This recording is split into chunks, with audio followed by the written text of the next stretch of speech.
What up, world? It's your host, Ish, and welcome to this segment of Ish Can Dish. And it's going to be an elite breakdown on everything happening in the sports world as I'm joined by basketball superfan and Mr. Data Analytics himself, Quint Leale. Quint, appreciate you for coming on today, my guy.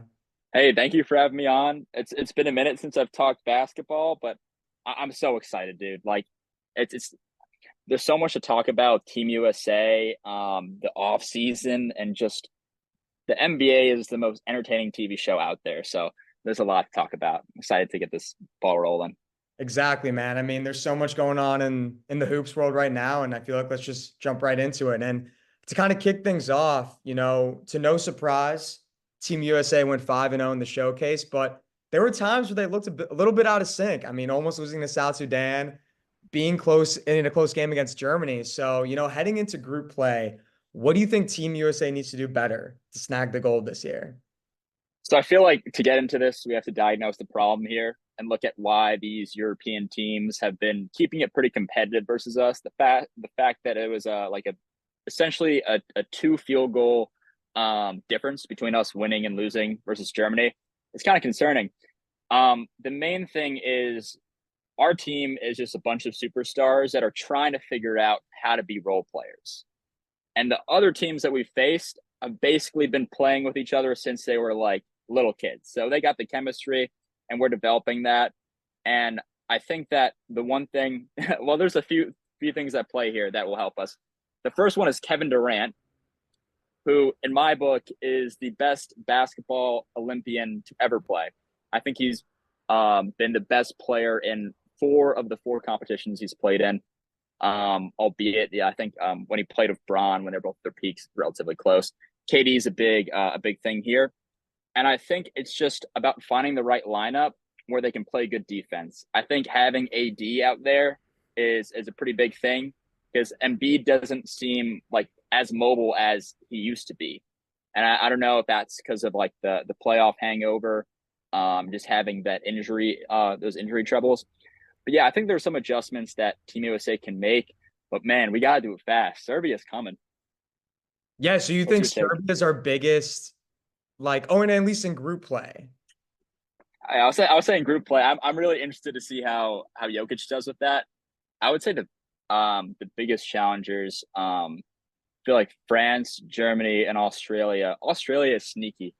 Yeah, Patty Australia's Mills. sneaky. They got a lot of Whew. seasoned vets on that team and a really solid coaching staff. I think France is going to be tough. I mean, they got the Twin Towers with Gobert and Wembanyama, and there's no defensive 3 seconds, so they're going to be holding down the paint. But yeah, I mean, to kind of your point, you brought up a lot of great just points right there with, you know, a lot of these guys. We have like so many superstars on this team. It's tough for everyone to kind of find their role because on their own teams in the league, they're the number one guy, right?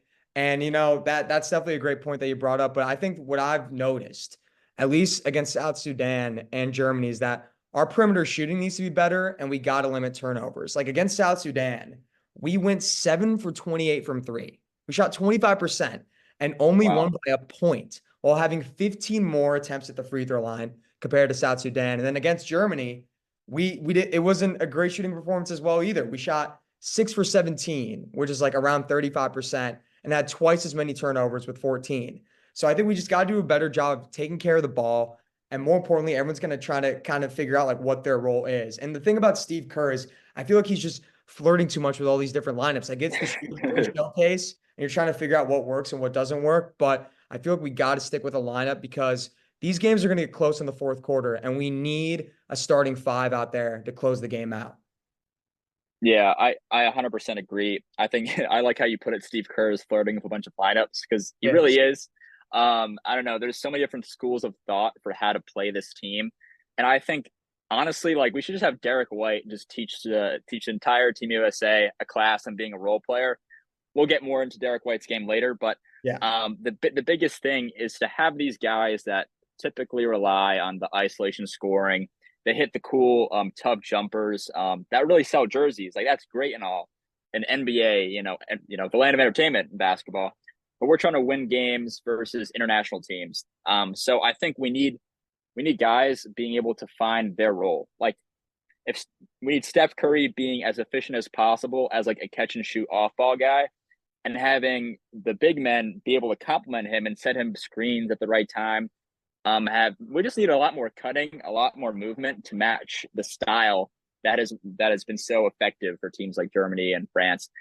And I think with time, with chemistry, it's going to build that rhythm that they can get into, which will basically transform how they shoot threes. Because that's a big part of it, is knowing, okay, this is a good shot. Let me take it. Let me take it. And I just see so much continuity in how these European teams play. That's something we need to get. Yeah, absolutely. I mean, these guys have been playing ball since they were in diapers, right? Like all together, and their chemistry is on point. Their fundamentals are at an elite level, and they know their system like the back of their hand. And that's what makes those teams so dangerous. And more importantly, they know the game of FIBA. They know the rules. The game is totally different than in the NBA, right? It's more Yeah, physical, the goaltending, the yes, goaltending and everything and whatnot. But I think once USA, kind of gets in their rhythm and finds a legit lineup and we start knocking down shots and people start playing their roles, just like they did with the 2008 Redeem team, like having superstars like Dwayne Wade take a back seat, him coming off the bench or whatnot. Like we're going to need guys to sacrifice. And whether that's Anthony Edwards or Devin Booker or whoever it may be, maybe even Steph. But yeah, we just, once we get into our groove, I really don't see anyone beating us, but it's not going to be a cakewalk, man, because international ball is serious. yeah. I will say it's been impressive to see LeBron just take a really big leadership role with this specific Team USA squad, because historically it's been KD. So I'm really interested to see how Kevin Durant gets back into the fold, because honestly, you can go either way with which guy you want taking that shot. I would give it to KD over anybody, frankly. He's like a 7 foot shooting guard. What are you going to do with that? Probably the most talented scorer of all time, just based on physical attributes alone. Yeah, I remember in the gold medal, I think it was the gold medal game, maybe it was like 3 years ago, because I think the Olympics had been delayed because of COVID. And I remember KD was leading a squad with, of all people, it was like Draymond Green and like Chris Middleton. I think it was right after the 2021 finals. D Book, Drew Holiday had a little reunion there. It's funny. But Yeah. I remember like Kevin Durant scored, I think, either 25 or 30 points to win the gold. And just like his ability to take a game over and give everybody else confidence is something that will really transcend this team. So I'm excited to see what happens. And man, I'll be watching. Yeah, no, I'm excited to see what happens too. I mean, shout out to Noah Lyles for motivating us to put together the Avengers. That was great. And Yeah. yeah, it's going to be scary hours. And kind of on that same note, to just kind of transitioning, Kawhi was supposed to be on this squad, right? But he ended up dropping out of Team USA, and the committee replaced him with Derek White, who's arguably the best role player in the NBA. And so that kind of brings me to my next point where, like, do you think he should have been on this year's Avengers squad or should it have been Jaylen Brown? Wow, you bring up a really interesting case with this question here. I think both guys, have different things that are going for them. Also, I just got to say, Kawhi Leonard, I love the guy, but he is the king of load management. This is simply incredible, unbelievable feat. Yeah, he is the poster Um, child for sure. yeah, yeah, but Jaylen Brown, I would say, is a slightly better player. We're basically talking about like a top 15 guy versus a top 25 guy. But the difference, reiterating what you opened with, is that Derek White is the best role player in the NBA, albeit Naz Reid has a case too. Naz Reid, shout out. Nas, But baby. Big jelly. yeah, from Jersey too. I got a rep. But White was such a big part of the Celtics title run, and really, I feel like every single shot or play he made really impacted winning. And I think Jaylen Brown had a big impact on that too. I mean, he was Finals MVP. There's value there. I think you couldn't have gone wrong with either pick, but I really like the idea. I really like the idea of having basically a superstar role player on Team USA. I think it sets a good example. But I feel like but I question, was Jason Tatum part of this decision, and like what's going on there? Like why don't we have JT and you know JB? Yeah, as a Knicks fan, I could see why you'd start that kind of rumor of, Jason Tatum outing Jaylen Brown and whatnot. But besides the point, I think Jaylen Brown absolutely should have been on this year's Olympics team, especially for the way he dominated during the Celtics final run. I mean, He won Eastern Conference Finals MVP, averaged 29 points per game in that series. And more importantly, he was the Finals MVP all while guarding the best player on Dallas in Luka Doncic. I mean, I understand Derek White is the best role player and he'll fit seamlessly into Steve Kerr's offensive and defensive schemes, but Kawhi Leonard's a superstar player. You've got to replace him with another superstar talent in Jaylen Brown. I mean, the Celtics don't win that finals without JB. I mean, he was the best player on that team during that playoff run, at least, and he most certainly deserved a spot on Team USA. It's a shame, honestly. No, I see your point there. I think Jaylen Brown has been snubbed so long in the media, and it really interests me. I think it's because like in the NBA, like first take, I don't know. I would say I'll restart this is looking into how NBA media operates. They love to create superheroes, and when you have a clear number one guy, they love to build a narrative around him. So in the Celtics case, it was Jason Tatum, and he was a star, and then it made everybody else secondary, which has kind of put Brown and White in similar conversations. When honestly, there was points where during the season where White was the best player, Brown was the best player, Kristaps was the best player. Like I don't know how we talk about these guys is super interesting to me. And I think that you could have honestly a Derek White, Porzingis, or Jaylen Brown being an All NBA caliber guy on a different team with more volume. So I don't think you could have gone wrong with his pick. I just think having the Finals MVP not on the roster is a little problematic. He was a disruptor. And he finally and like throughout this whole season, everyone was like, Jaylen Brown has no left hand. He does not deserve 60 plus a year. And he shut up all the haters and dominated on the biggest stage. So Yeah, I what don't about Jordan's left hand? bitter at all. He deserved Pause. the spot. Yeah, yeah. No, I was. I mean, it is what it is. I mean, you know what? This is just added motivation for him coming into next season, which is the last thing the Celtics need because they literally re-signed everyone. And yeah, I mean, it's just a race to beat Boston at this point. That's what it is. Absolutely. I feel like Boston has a chance of becoming like the next NBA villain. You know, we had the super team Warriors, but I feel like at this point, the Celtics are just one of the most well constructed rosters that I've ever seen. I frankly don't know how to beat them. I don't know their weakness. Whereas, like, I've looked at other teams historically and been like, oh, they have no size here. They're not switchable enough. They're more offensive heavy. Yeah. But this team is just the most balanced thing I've seen. Like, they have, I don't know, they have shooting, perimeter defense, interior defense, guys that can stuff it in the rim, Brown being one of them, Tatum being the other. They really have all the pieces, and it's about health. So yeah, dude, the Celtics are going to be interesting, and I guess we'll get into offseason moves a little later. But yeah, Yeah, Team it's USA, man, lots of unbelievable. Yeah, it's unbelievable how Brad Stevens goes from being a top tier coach in the NBA and then just transitioning seamlessly to a front office position, and he constructed an unbelievable roster. And I mean, you just got to give credit where credit's due. It was tough to see Boston win because I'm not a Boston fan. I'm rocking with the Bulls. I will till the day I die. So that was tough seeing that go down. And I kind of wanted to see a Kyrie Irving masterclass, but I mean, Drew Holiday has something else to say about that. But yeah, that team was tough, man. And I hate to kind of transition from hoops, but I gotta talk about the NFL, specifically, bringing out talk the to me. bank trucks for Jordan Love as he's expected to sign a 5-year extension worth $280 million, which would make him probably the highest paid player in NFL history. He might be the highest paid. I'm not sure. I got to check the numbers again, but that's besides the point. So I have to ask you, is he worth that bread, or is Green Bay just setting their money on fire?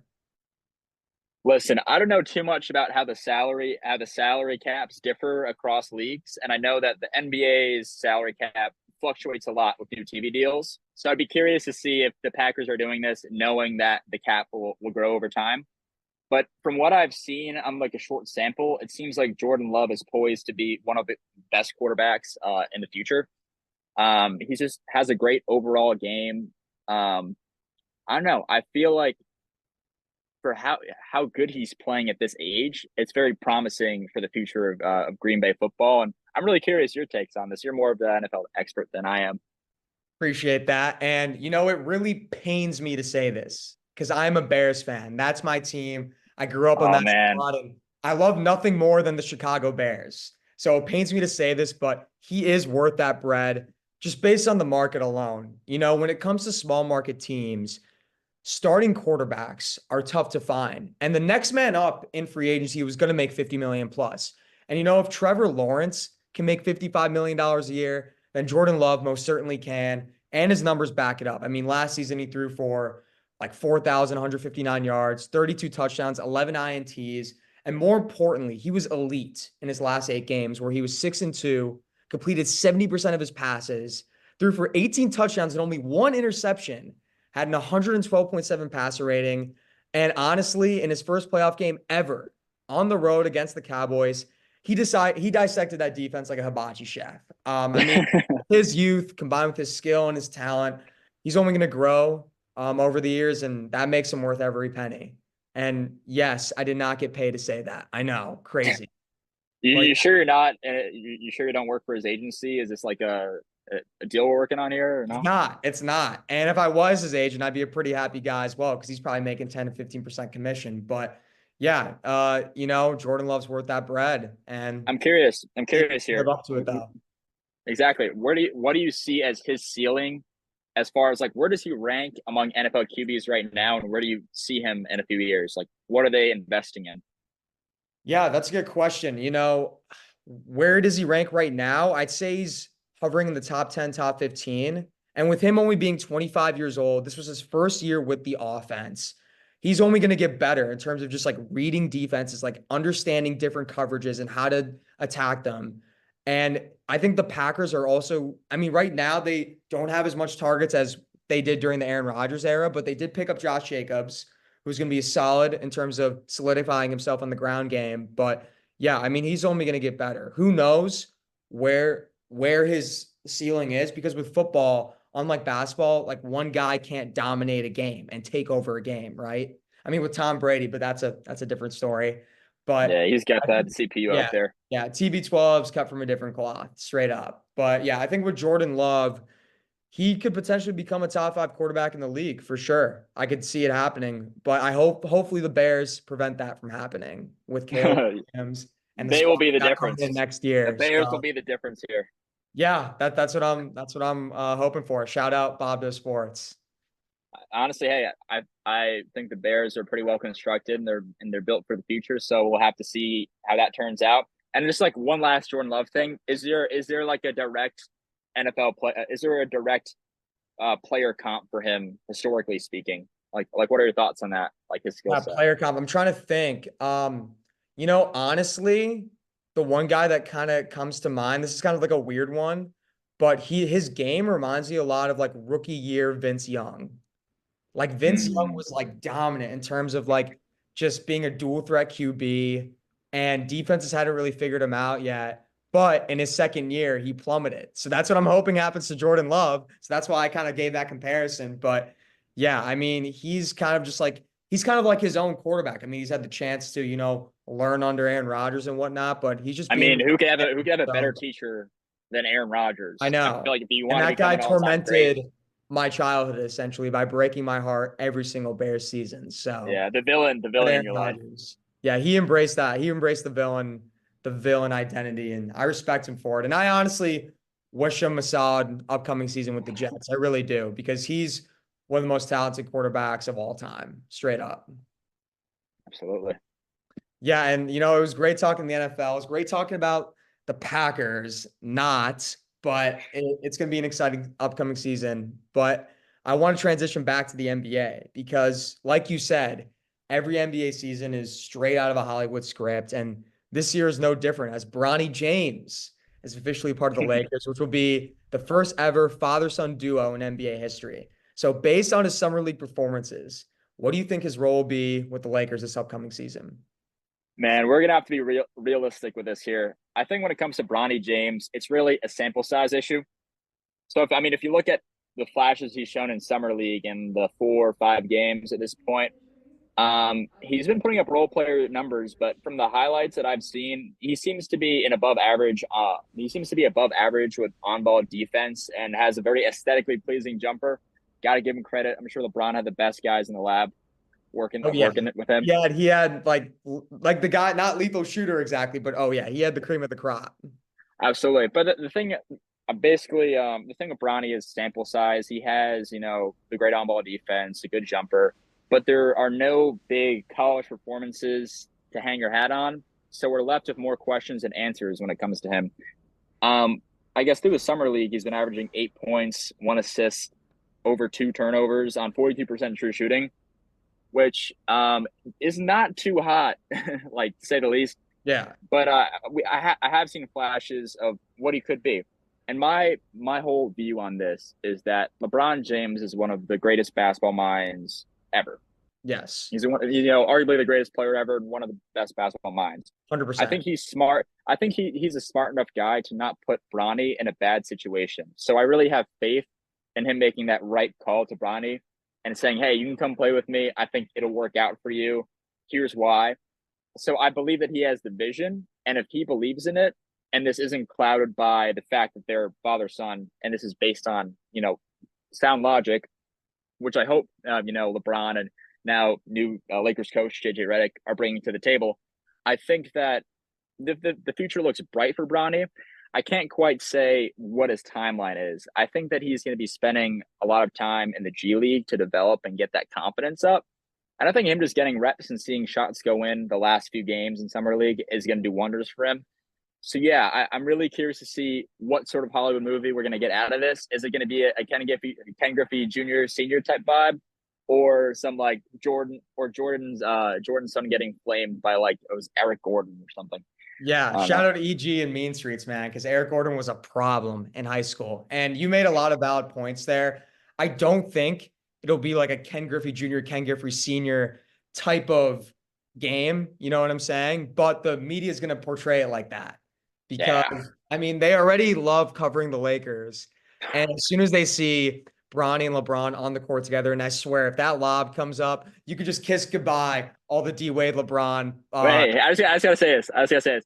It'd be Yeah. like Tyrese. It could be Tyrese Halliburton having like the game of his life, like a 60-point triple double. But we're Yeah. still gonna see Bronny James post after like a 10-point Oh game. my God, dude. We're gonna see a bunch of them. That's gonna be the House of Highlights new profile pic on Insta. Like it's gonna be wild. And you did make a lot of valid points. Like at the beginning of Summer League, it's no secret. Anyone who is a basketball fan could just see that Bronny was struggling out there, right? But it's interesting. He was able to turn it around, in his last two Summer League games after Jaylen Brown got caught in the hot mic saying he wasn't a pro yet. My Bronny took it personally. I mean, there's no secret about that. He scored 12 points against the Hawks, had a rebound, had an assist, and he shot well. But then he followed that up with a 13-point performance against Cleveland, chipping in 5 boards, 3 assists, and a block as well. So, Bronny has showed flashes that he can succeed in the NBA as a 3-and-D type of guy. I think that's his role right now with where he's at physically and mentally and how he's performed in Summer League, right? So I think, like you said, LeBron is a smart guy. He wants to make sure that his kid is in the best situation possible, just like any other good father out there, right? So I think with Bronny, his role with the Lakers will be limited. However, I think he's going to get a lot of PT with South Bay. He'll be in the starting lineup. He'll have the ball in his hands and he'll be able to showcase his skills from there. And once, the coaching staff sees that, I wouldn't be surprised if JJ gives him a ring saying, "Hey, I want you to be a part of the Lakers on the full-time roster." So I think if he's on the Lakers roster, I think he'll be kind of like a backup 3-and-D guy, more like the ninth, 10th man on the bench, maybe a little bit lower. But I think he's going to spend most of his time with South Bay because he clearly needs to develop his game. And he came out the NBA too premature. If his dad wasn't in the Yeah. NBA, if he wasn't trying to fulfill this prophecy, Bronny would have stayed at least another year in college, maybe one more. And from there, he would have been definitely a more elite and highly touted prospect. Yeah. No, that's exactly my feelings on it. Is I feel like Bronny should have stayed an extra year of college just to build up that confidence. But given the fact he's competing against G League players right now and in the summer league, I think there's something there that I'm impressed with. I'm really curious to see, I'm really curious to see how this movie ends. But yeah, Bronny, doing the podcast outside, somebody decided to hit 0 to 60 a little too fast. But yeah, I don't know. I think I really like your take on Bronny, and I guess we have to see how it bears out. And man, I guess looking at the Lakers overall on like what they can do this next season, I don't think they've made many like external moves, taking in new players outside Yeah, of they Dalton have. Connect. You know, really Dalton Connect is the big addition, but I think JJ Redick will do a lot to potentially revolutionize how the team is run, and I feel like having LeBron and JJ coexist on a pod together and see eye to Yeah, eye was yeah, like a really cool thing to see as a fan this summer. I'm sure you could talk about that too, and like I think that them having that chemistry is a good sign for the future. I don't yeah. think JJ would have taken this job if he didn't feel a security in that. You know. Yeah, absolutely. And LeBron hasn't had a personal connection with a coach like this since Ty Lue. You know, Yeah, they him want and to chip. JJ have that chemistry and they understand each other. And JJ, even though he doesn't have like the resume to be a head coach, he has an incredible basketball mind. And I think he'll really open up the Lakers offense to make it more free flowing and have the opportunity where LeBron has the ball in his hands and has shooters around him. And more importantly, we'll be able to see AD kind of get more involved and take over that number one spot eventually because LeBron's numbers in the league are coming to an end. So, I mean, AD's going to have to take over. But yeah, I honestly wish Bronny nothing but the best. The fact that he's, been able to play basketball and performing at this level is nothing short of extraordinary. This man had a near death experience and now he's living Wild. his dream playing in the NBA and has the chance to play with his dad. And that's just something special. And that's something that a parent always dreams about. They just want the best for their kids, and it's going to be an amazing upcoming season. And I'm going to tune in to every single Bronny LeBron encounter because we're witnessing this Hey, in the making. hey! You can tune in, but I'm sure I'm gonna get those games whether I like it or not on my feed. Oh yeah, So, no, those games aren't going anywhere, man. Like even if it's like the Lakers versus Pistons, oh that could be on ESPN 3. They got room for it. oh my god, yeah, they're gonna find a way to get the Lakers like 40 national TV games. I just know it.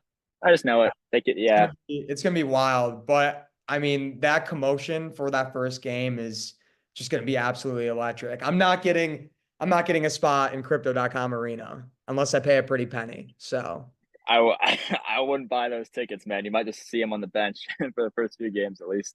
that is true. Yeah, but definitely gonna be a crazy upcoming season. And I kind of want to transition to something else because ESPN recently published a list of their top 100 Ooh, athletes of the 21st century. And there was some controversy about certain rankings. And one that stood out to me was Brady at 5 and LeBron at 4. So I gotta ask you, Quint, do you think he should have been ranked ahead of LeBron? man. Okay, to open up, okay, to give you my full take on this, I just have to say this list is subjective and it was bound to cause controversy. To say the top athletes of the 21st century is a very vague way of going about it. Like, top at what? Are they the most athletic? Are they good at something? Is it influence? Is it value they've created for the league? Yeah. Is it the amount of fans that they have? What is it exactly? But I Yeah. will say this: the unanimous top three, having Phelps, Serena Williams, and then Messi up there, they were basically clearly at the top of their sport. I think for a while there was like the Ronaldo Messi thing going on until he surpassed him with that iconic World Cup win. But these three people are clearly the number one player in their entire sport. But the thing is with Brady and LeBron is their legacies are marked with question marks and asterisks. I mean Brady's legacy is marked with the system quarterback allegations among countless cheating scandals. That one is true. He did destroy his cell phone a couple times. Yeah, So yeah, exactly. There's the whole Deflategate situation. But I just gotta say the Giants, thank you for the two Super Bowls he gave to the Giants. For that, I would put him number one. But yeah. LeBron has this different situation where he has to face a media that's controlled by a lot of people that have the '90s blinders, the '90s the '90s nostalgia on their mind that basically puts 90s Jordan above blinders is a good way to everybody else. describe it. Yeah, the '90s blinders.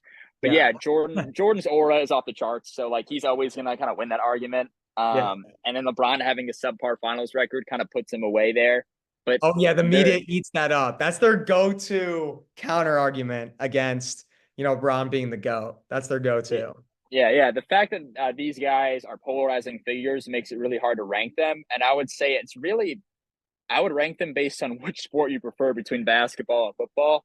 That is true. As a true mark, as a true mark for athleticism. For me, I feel like basketball players are just the most athletic humans ever. Like they jump higher, run faster, are larger than any of the other athletes. Yeah. And those are skills like when you're watching an NBA player dunk when you're a kid, like you watching Russ, it's like they're superheroes. Like nobody else can do that. Yeah.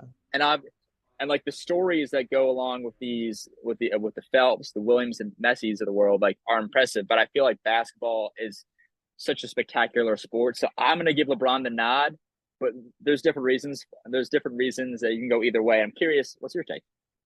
Yeah, you spoke nothing but facts there, but I think Brady should have been ranked ahead of LeBron because nobody in NFL history has been able to sustain greatness for that long.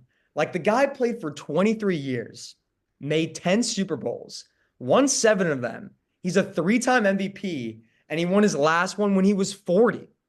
Like his longevity in the sport is truly unmatched, and he elevated the legacy of his teammates and coaches to a level that like LeBron hasn't. So Hey, obviously LeBron's longevity is insane, but what Brady has done in the NFL and like what he's accomplished for the Patriots has been nothing short of extraordinary. Like he made Bill Belichick into one of the greatest coaches of all time. He made Gronkowski into the greatest tight end of all time. And he made Julian Edelman into a great podcaster. No, I'm just kidding. oh Julian my God, is yeah. awesome. But yeah, I just got to be honest. Like Hey, let me Brady's ask you greatness is something. unbelievable. Let me He's ask you something. Who's better, Ilgauskas or Randy Moss? Who would you say as a supporting player? Ilgauskas or Randy Moss. Oh, Yeah, I see what you're doing there. I see what you're talk doing about there. that. That's fair. Talk about That's that. fair. But hey, Who's had more help with their Coach career? Belichick and Brady pulled him out of Oakland because he was rotting away in Oakland. They pulled him out. And then obviously that combination was insane. But no, I see what you're saying there. But yeah, I'm rolling with Brady on this one. He's like the undisputed GOAT of football. His story is incredible. Like no one expected anything out of him, and he rose to the top and changed the game forever. So I'm rolling with Brady. But it's close though. It's close. We could dive deeper Uh, into that, but I think we'd literally be talking about that until the sun goes down. So no, absolutely. I would say, I guess, last thing on that is that the quarterback role is such a specific position where it doesn't have to rely on as much athleticism and it can be more about your IQ. Like Brady, just his ability to read the game, his understanding of how to stay in the same page of his wide receivers, and just like basically everything that's going on is very impressive. His ability to read the game, just like LeBron's ability to read the game. exactly. But I Both know, both their IQ is off the charts. but I will say this: LeBron can play any position, and Brady can only play one. So that's a big That is difference. true. That is true. But it'd be interesting to see LeBron out in the football field. It'd be a lot of flopping. But yeah, No, he didn't have to flop. He was catching over everybody. that is true because he is a freak of nature and probably the greatest athlete to step on the hardwood. But yeah, obviously it's a tough call, but I'm rolling with TB12 on this one. There, either way, we're picking some good players. Yeah, you can't go wrong. It's the elite of the elite. And that kind of brings me to my next point of elite basketball players because a lot of players have been on the move this offseason. So, which move do you think has been the best? The best? Oh man, that's tough to say because there's been a lot of movement so far. I mean, Yeah, seeing Paul George go to the Sixers, I think is going to be really big for their title hopes in the immediate future. And albeit Embiid has had his own struggles with his health, I yeah. think having re-signing that hidden gem in Tyrese Maxey, who I would argue is he's got to be a top five. He's He's a top approaching five like point top. guard for sure. I think he's approaching top five guard territory because I'll say this. I'm gonna say this. His Okay. skill set, his shot profile matches only a few players, and I would say those guys are Steph Curry and Damian Lillard. And what I saw him do to my Wow. Knicks, Wow. basically going shot for shot, bar for bar of Jalen Brunson, was one of the more incredible things. And the fact he's doing this at age 23, Yeah. 24 is super impressive. I don't Yeah. think Paul George is going to be a perfect complement to the Sixers team.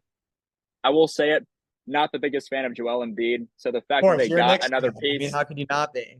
yeah. I mean, there's a lot to it, but the fact that Paul George will maybe give them another playoff round where I have to watch Embiid flops is pretty frustrating for me. But hey, you know what? I'm gonna give some credit to the Sixers there, and I think Nick Nurse is an amazing coach. I think they can do amazing things. But hey, let me talk about the real trade here. Let's talk about the real trade. Okay. Talk about talking about the Villanova Knicks. Now All that they got right. Mikal Bridges, oh man, talking about chemistry. This team has got chemistry. You got four guys that went to college together and won a national chip. I think their ability to not only change the outlook for this year, but change the culture for an entire franchise is so understated. I think watching this team next year is going to be an amazing experience. And I will say we did lose Hartenstein, which actually is really tough as an analytics guy. His offensive rebounding really set us apart. Yeah, But he I was really he was love Coach Thibodeau's like dream center. exactly. And I love how Thibs has ran the team. I initially had some skepticism about having Thibs, but I don't know. The chemistry of the squad has been off the charts. Seeing the leaps and bounds that Dante DiVincenzo took in the Yeah, he's been playoffs, rolling averaging out. like 25, I think it was 25 points per game in that final series that they played. Yeah, he But was yeah, cooking. He was cooking Indiana. I'm curious how this lineup is going to look with Julius Randle having basically a bunch of small forwards of OG, McHale, and Randle. Like, A whole how do lot you of think defensive this Knicks team versatility, is? I'll tell you that How much. do you think this Knicks team is going to look? Yeah, I think it's going to be a really solid starting five. But you guys did give up 5 first-round picks to put the Villanova Knicks together. I get it. An amazing PR move. The Knicks social media and marketing team is probably jumping for joy right now. But you guys did give up a lot to get McHale. But I will say this, I think that was a huge pickup for you guys. Definitely solidifies the Knicks as a top 3 team in the East. They have the defensive versatility. They have the shot making ability.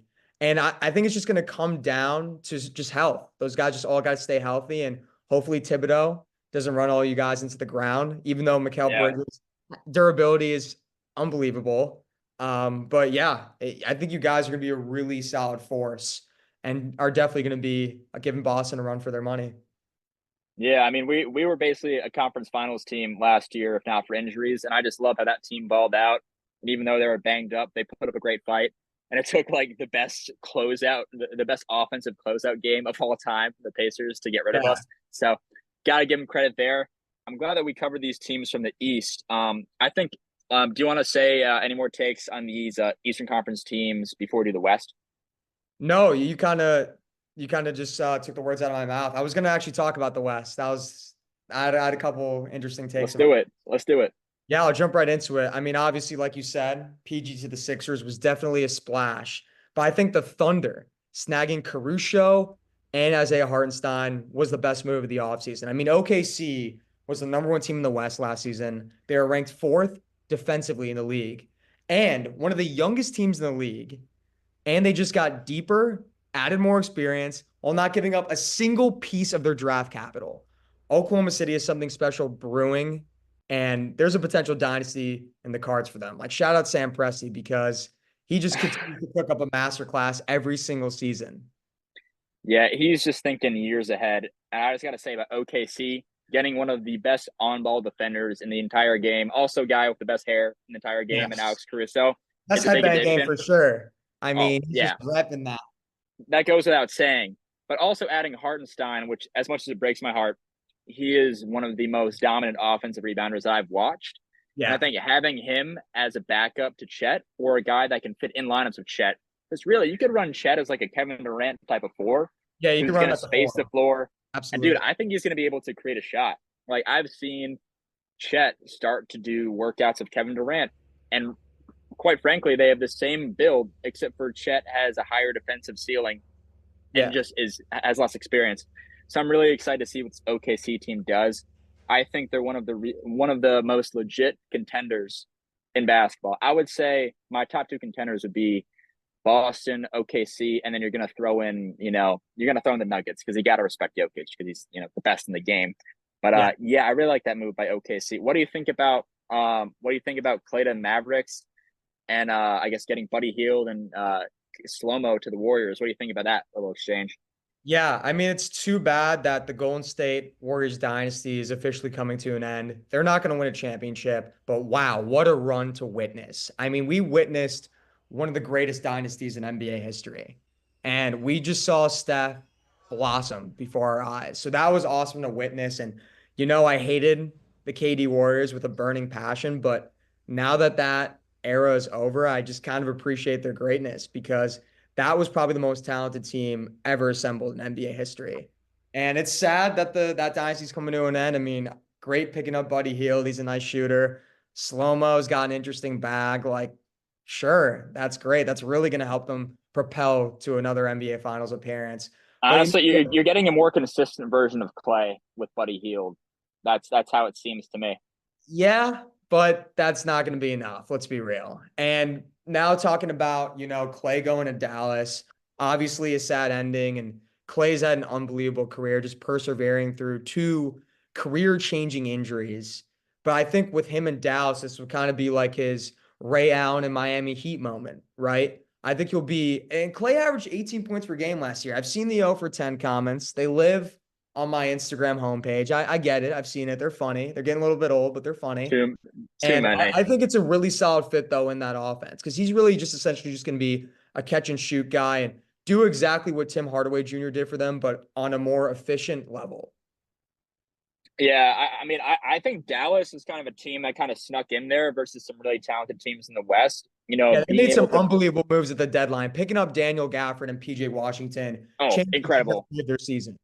Yeah, honestly, I have nothing good to say. Well, I have everything good to say about Daniel Gafford because he's in that echelon of like the Derek Whites and Naz Reeds as far as role players that create And impact. Derek Lively too. Like Derek Lively and Gafford outplayed Gobert, who's a four-time defensive player of the year. Yeah, for Gafford, I think stats that pop out to me is I think he was either the number one or definitely a top three. The stats that pop out of Gafford is that he's cream of the crop when it comes to true shooting percentage and deflections per 48. He's a guy that's super active defensively and is also going to finish so many shots at the rim and lobs. And you have a guy like Luka that's going to find a way to sneak that pass from either half court, full court, you name it, to get to a lob. It's a perfect combination and really works well for them. And I don't know. I think Dallas might be in that. They might be in position to become a contender. I think that last year when they won in the playoffs, I mean, they kind of caught like a Minnesota team that was tired. I mean, they caught a Minnesota team that was really tired after fighting the other European dude, Jokic, for 7 games.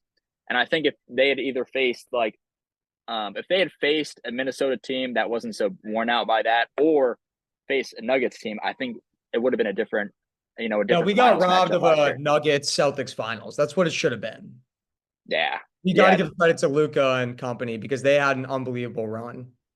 yeah. Do you remember the regular season games between Denver and Boston? They were just so close. Yeah. I mean, those were like two teams who were supposed to meet in the finals. That's what I was planning on. I'm like, this is going to be great seeing the Serbian nightmare, Nikola Jokic, take on Jason Tatum and company. Like, that's going to be a great finals matchup. And we got Yeah, robbed of it, but it was awesome seeing Luca perform on the big stage, and he's going to be back because he's special. I mean, he's a mix of Magic and Bird. Like, he's absolutely dangerous, and he's doing it all with a smile on his face even though he's crying to the refs half the time, he's doing it with a smile on his face. So yeah, the future of the NBA is bright, man. It's crazy how talented this league is now. absolutely. Wait, let me throw out a few more trades for you just to get Yeah, us going. get What do away. you think about these two teams that are borderline contenders? We have DeMar DeRozan to the Kings, and then DeJounte Murray to the Pels. How do you think that could change up the playoff picture and maybe one of these teams to sneak in? Yeah, two great pickups. And shout out to Debo, man. Wow, he was great in Chicago, brought some life to that city again. Got nothing but love and admiration for that guy. And I'm hoping he wins the championship in Sacramento, but I don't think he will. But yeah, definitely a solid pickup for Sacktown. I mean, they need a guy who can close out in the fourth quarter, and who better than that in DeMar DeRozan? Like, he probably should have won Clutch Player of the Year, in my opinion, but that's a story for another day. So I think it's a really solid pickup for Sacramento, a guy who can just be a go-to bucket getter, and more importantly, is willing to take a backseat and do whatever it takes to win, whether it's on the defensive side or the offensive side of the ball. And with DeJounte Murray, great pickup by the Pelicans. I'm glad they blew up that Trae Young experiment because that was a nightmare backcourt to watch. And I think with him in New Orleans, CJ will be slotted into his natural position as the two. DeJounte Murray is one of the best two-way defensive point guards in our league. And I think the Pelicans are Absolutely. really solid. Just all going to come down to Zion's health, man. Because when he's healthy, he's a franchise cornerstone piece. Yeah, I mean they Stay did lose healthy. Valanciunas. Yeah, they did lose Valanciunas, which means that Zion Yeah. would have to be playing at the five position. I mean, you have essentially the best perimeter defense in the entire league, having Dejounte, Herb Jones, I forgot Alvarado, about Herb Jones. Forgot about Herb yeah, Jones. yeah, yeah. Alvarado And off the then bench. also they got That's the gonna be a shooter, scary defensive Trey team. Murphy, Damn. and I have Trey Yeah, Trey Murphy. Murphy too. They got length, bro.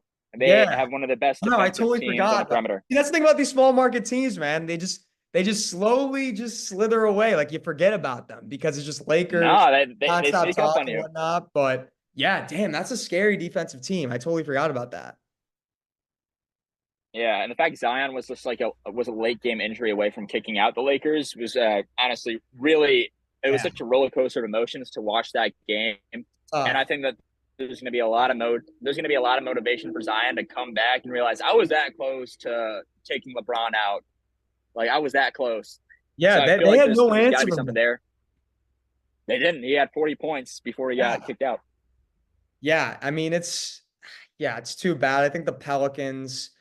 They just gotta stay healthy, man. They gotta stay healthy and get another legit five, and they'll be Yeah, they'll be definitely a team to watch out for. Definitely a dark horse yeah, team. I yeah. think Let me get. let's talk about the Nuggets swooping in, picking up Russell Westbrook. I mean, Nikola Jokic Oh has no! never ever in his life talked to the front office and asked them to get a player until now.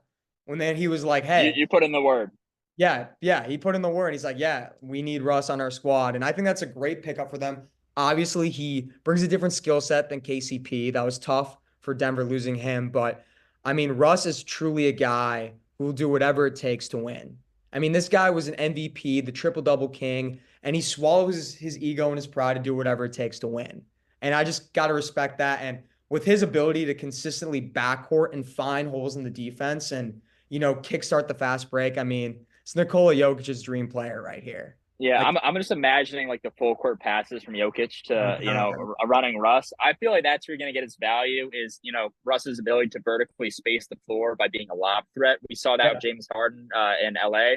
Oh But yeah. yeah, I this is an interesting signing for me because Russ isn't my favorite archetype for a player if you Yeah. want to improve your ceiling as a team Especially in because of today's his game. Yeah, I inability to agree. space.